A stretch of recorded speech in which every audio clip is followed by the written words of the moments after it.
Abra sua Bíblia no Evangelho de Mateus. Mateus capítulo 11, o versículo 29.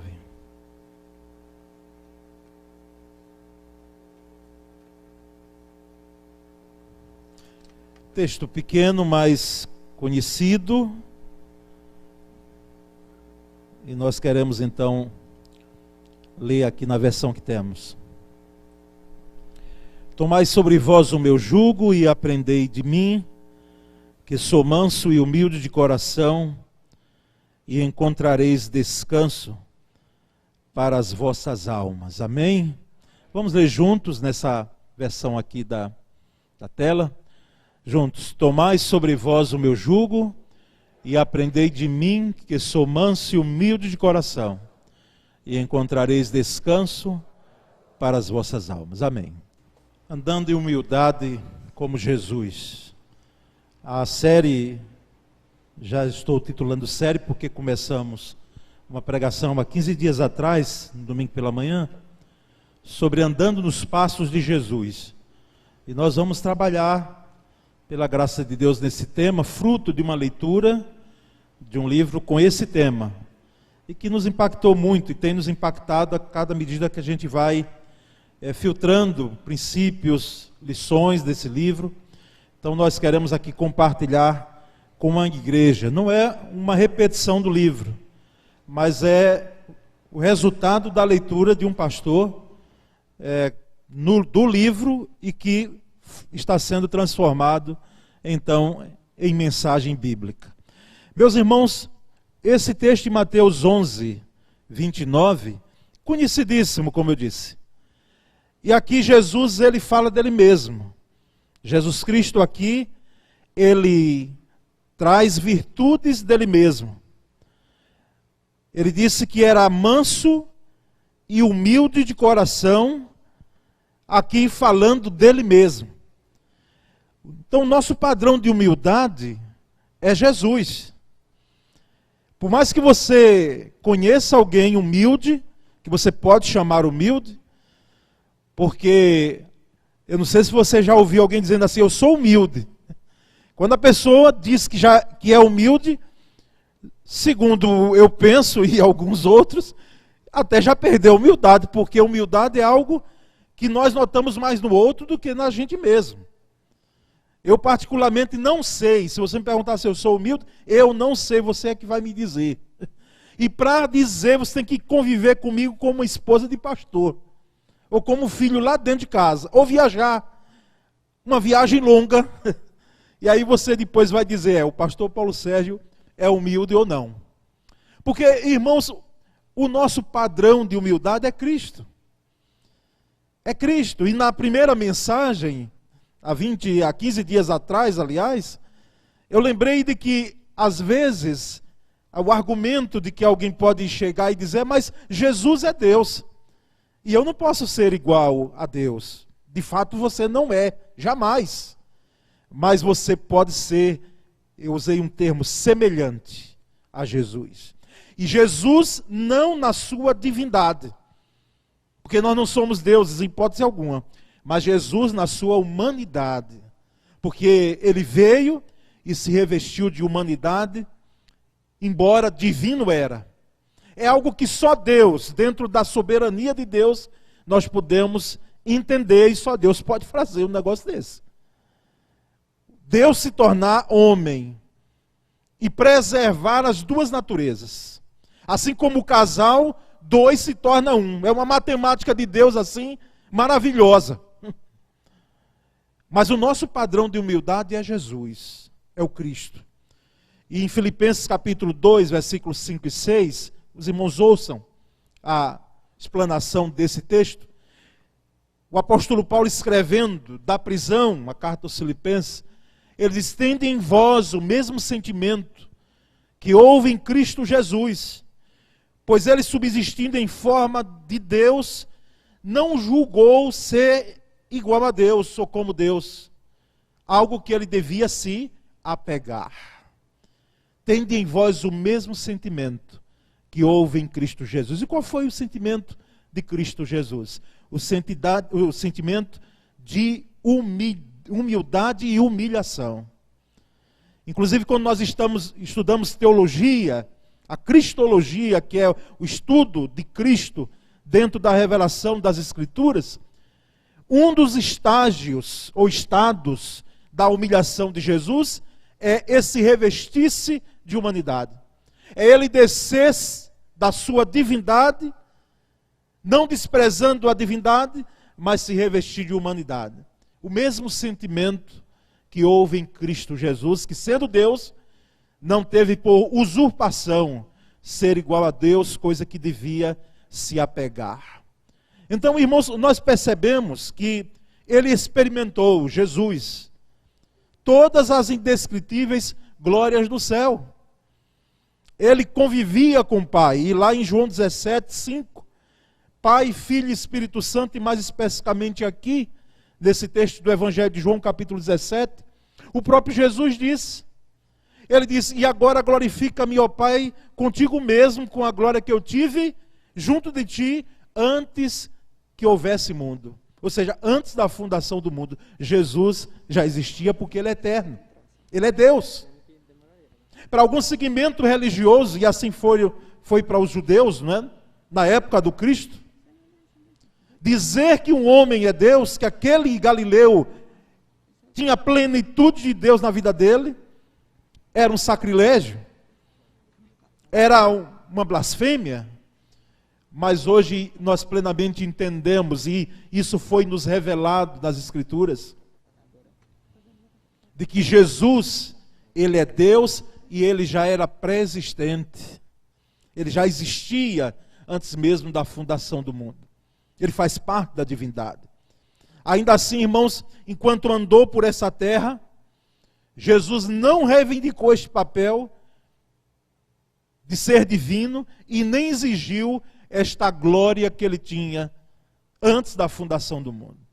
Enquanto aqui andou, nos seus 33 anos, aqui palmilhando, convivendo com gente, e como gente, como ser humano, não usou, não usurpou, não exigiu ao Pai o que poderia fazer da divindade, dos atributos reais da divindade, embora há uma discussão teológica aí. Você que gosta de Bíblia, não sabe muito bem. E quando ele cura, e quando ele vê alguém longe, e quando ele percebe o que se passa no íntimo das pessoas, é claro que é o exercício da divindade, sim, porque não havia como separar. Mas quando eu digo isso, irmãos, é que ele não usou da sua divindade para que tornasse o seu caminho mais leve, a sua caminhada aqui mais leve. É nesse sentido. E nós percebemos então, quando vamos entendendo, que ele nunca usou da sua divindade como pretexto de autopromoção. De autopromoção. Hoje os ministérios, como os seus líderes, e é algo que na Igreja Batista você não vai ver, pode ver na galeria lá embaixo. E um dia desse alguém descendo e disse, é interessante, pastor, não é? Aqui eu disse, eu sou um privilegiado aí, porque daí dessa galeria só tem 2 vivos. E um deles sou eu. Mas podemos ter até uma galeria de pastores, não há problema algum, no meu entendimento. Mas autopromoção de liderança. Os grandes cartazes, muitas vezes, de um líder como se fosse muito mais do que um pastor, não sei nem que título dá. Porque ele fala e a fala dele não deve ser questionada. Ele usa a sua imagem e faz isso com uma autopromoção.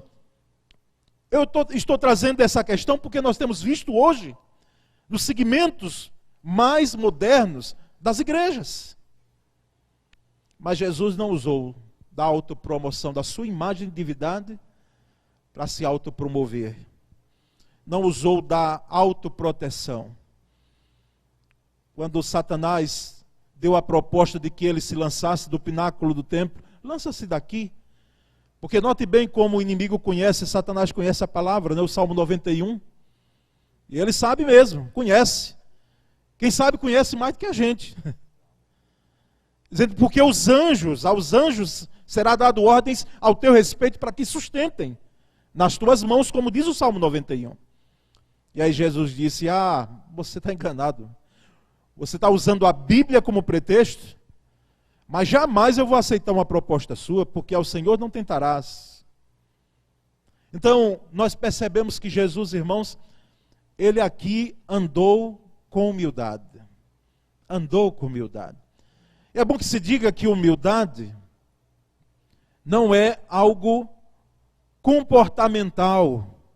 É uma discussão até boa. Porque às vezes a gente confunde alguém que é humilde com alguém manso. Mansidão existe, mas não existe humildade. O próprio Jesus, ele faz essa diferença. Eu sou manso e eu sou humilde de coração. Mas a mansidão em si mesma não implica que você seja humilde. E às vezes, mais ainda se confunde humildade com pobreza. Eu não sei se você já viu gente pobre orgulhosa.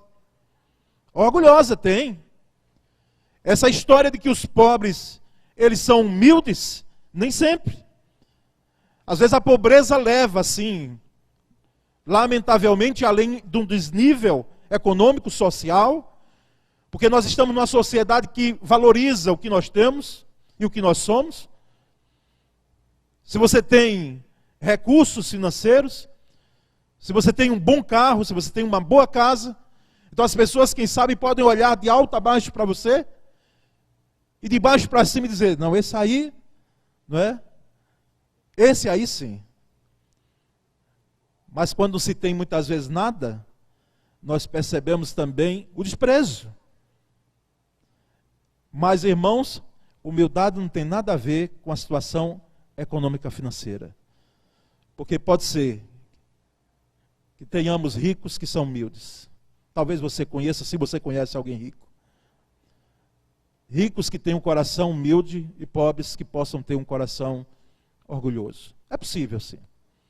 E em Hebreus capítulo 12, versículo 17, eu trago esse texto, porque o escritor aos Hebreus, ele disse, por isso mesmo convinha que em todas as coisas se tornasse semelhante, Jesus, o sumo sacerdote por excelência, semelhante aos irmãos, para ser misericordioso e fiel ao sumo sacerdote nas coisas referentes a Deus e para fazer propiciação pelos pecados do povo. Semelhante aos seus irmãos, semelhante a nós, irmãos.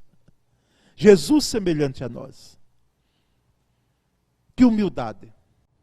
E vamos andando e percebendo que em Filipenses, no capítulo 2 também, os versículos 7 e 8, diz, antes a si mesmo se esvaziou Jesus, assumindo a forma de servo, tornando-se semelhança de homens, e reconhecido em figura humana. E a si mesmo se humilhou, tornando-se obediente até a morte, e morte de cruz. A si mesmo se humilhou. Ele se deixou humilhar, mesmo sendo Deus. Nós, irmãos, temos um primeiro aspecto aí que eu quero trazer, e são pontos básicos que eu trago nessa noite, de que Jesus desceu da glória para a humildade.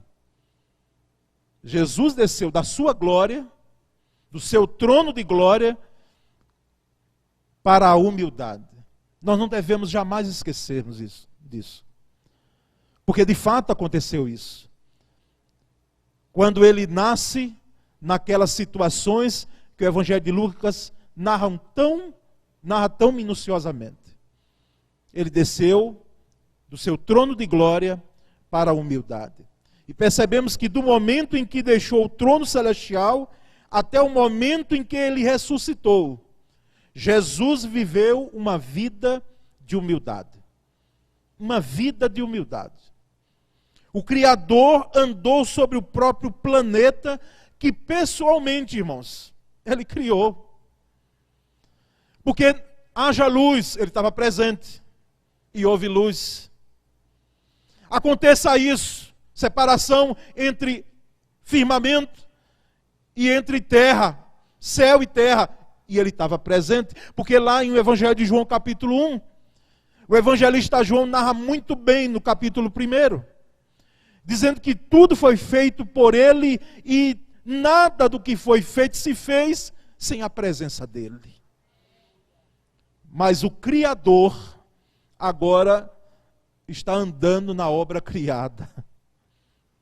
O Criador do universo, que criou com um falar, com uma palavra, agora ele está aqui de forma humilde. Jesus desceu de mestre a servo. Ele era mestre, rabi é o que chamavam, e de fato era, um professor por excelência, um mestre por excelência. Ministrava e mexia com o coração das pessoas.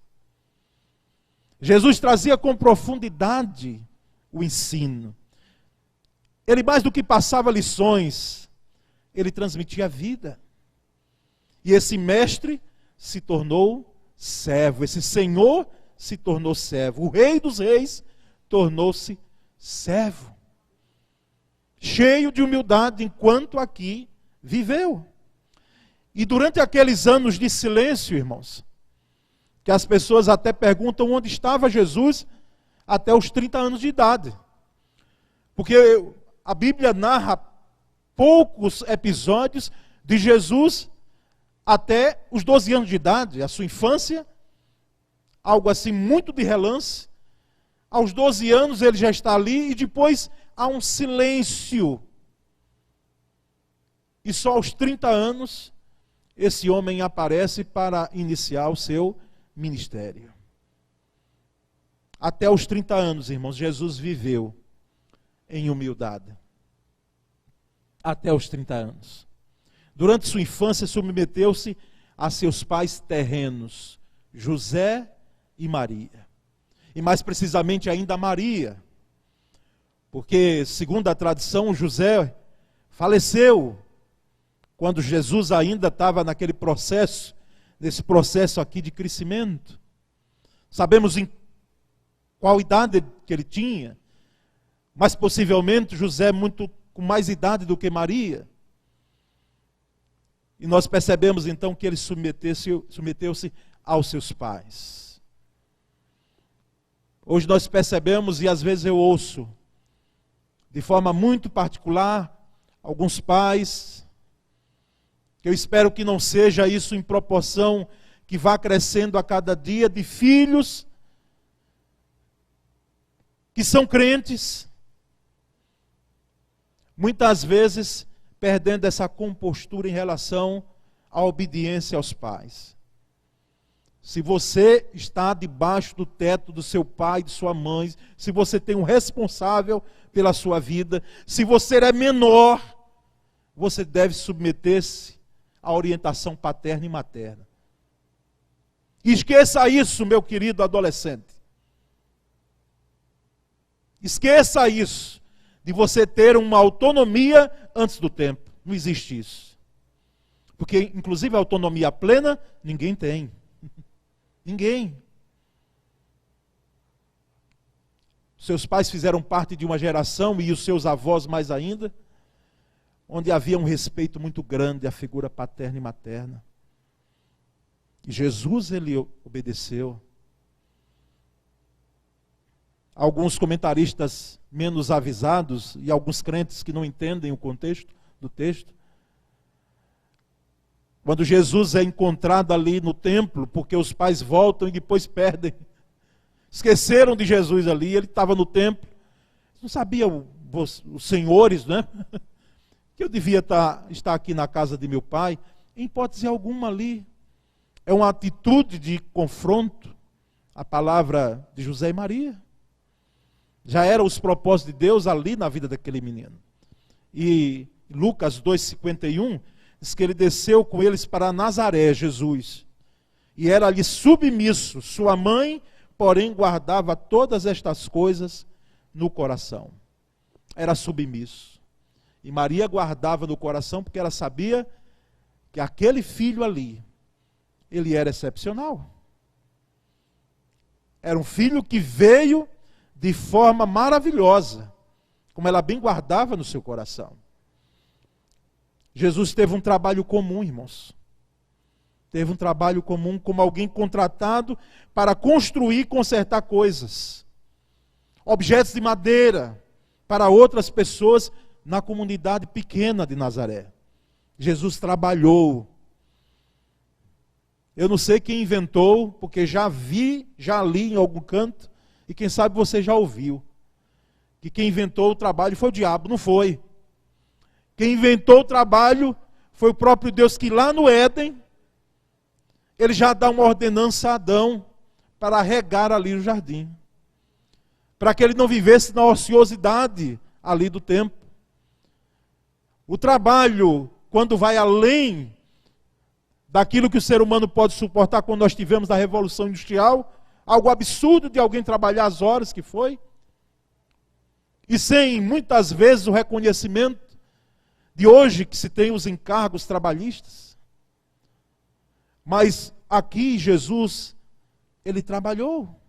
E em Marcos 6,3 nós temos o texto que diz que, admirados quando ele começou o seu ministério, aqueles líderes religiosos perguntam um ao outro: não é este o carpinteiro? O carpinteiro, filho de Maria, irmão de Tiago, José, Judas e Simão?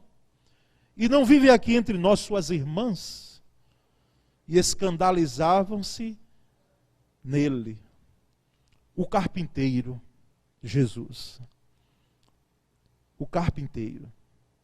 E nós vamos, irmãos, então, para um segundo aspecto, e último, aliás, de que Jesus desceu da vida para a morte.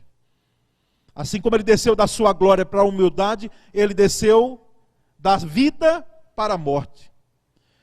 Aquele que era identificado como autor da vida, voluntariamente submeteu-se à morte, porque ele é o autor da vida.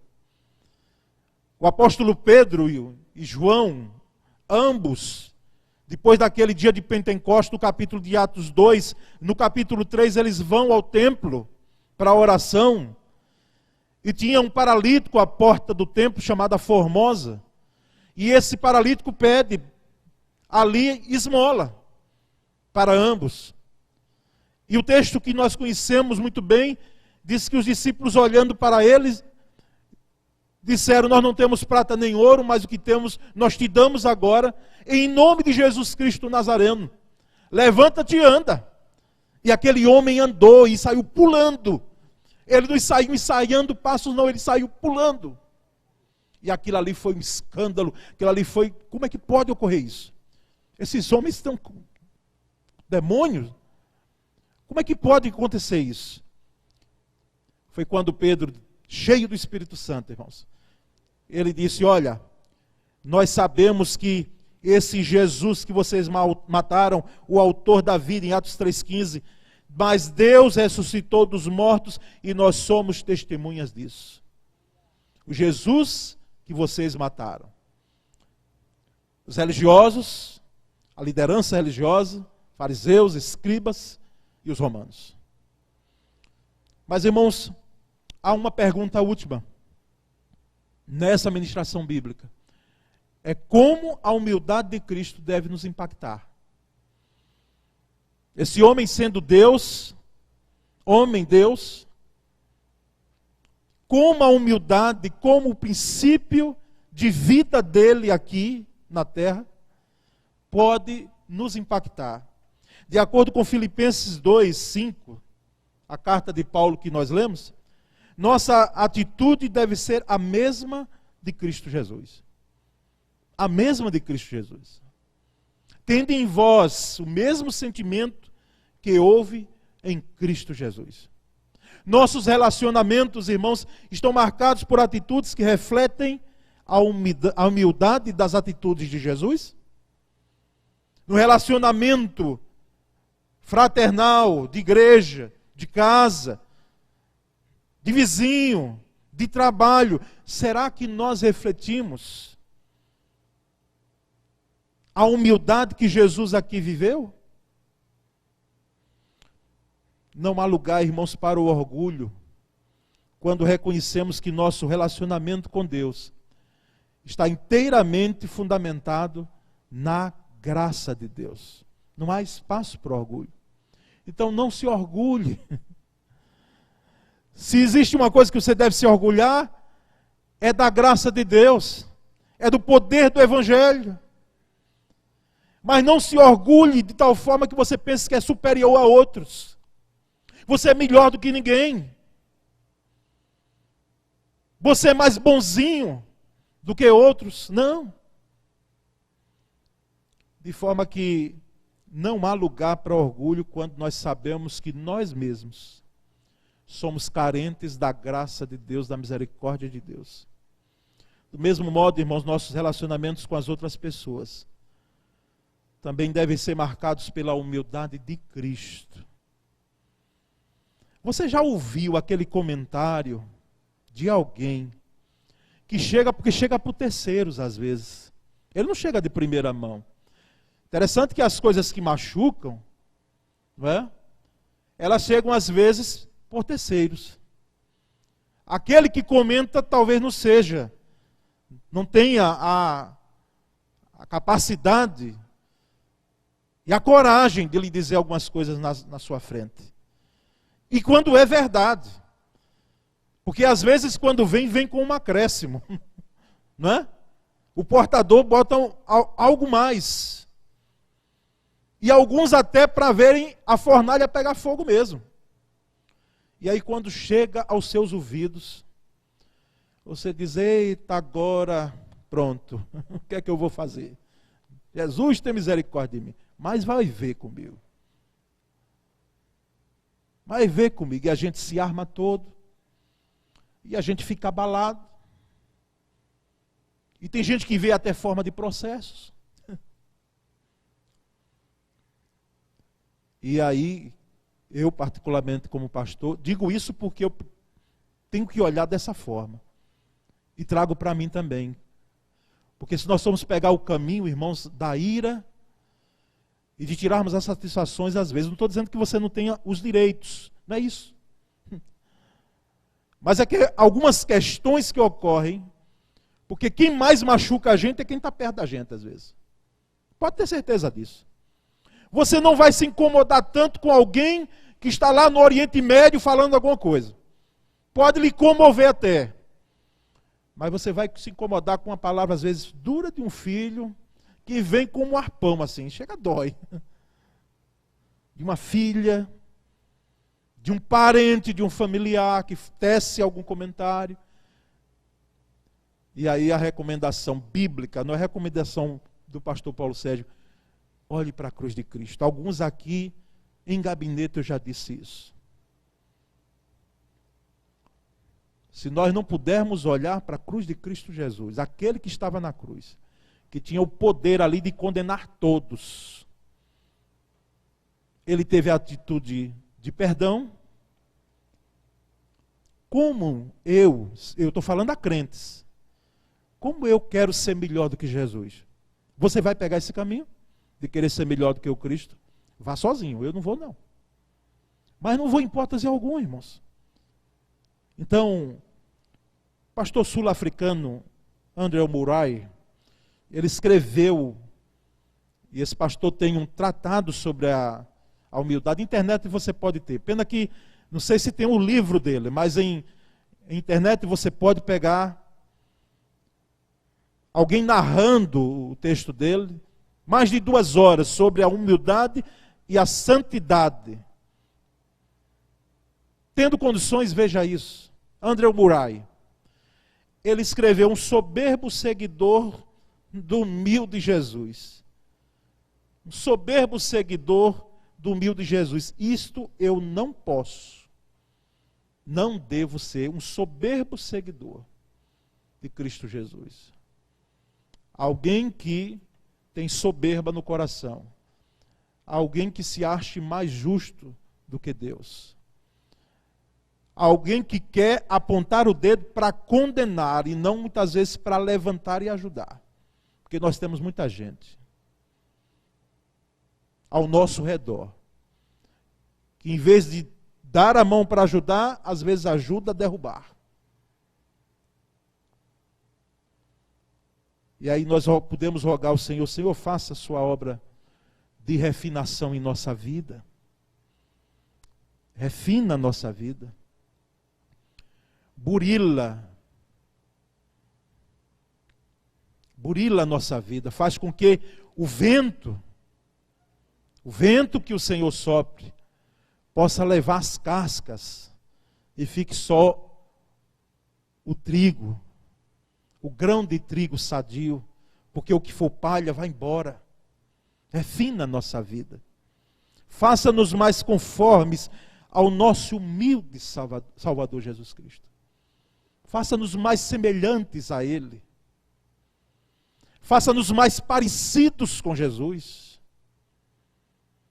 Que as pessoas, ao olharem as nossas ações, atitudes, elas vejam o Cristo refletido em nossas vidas.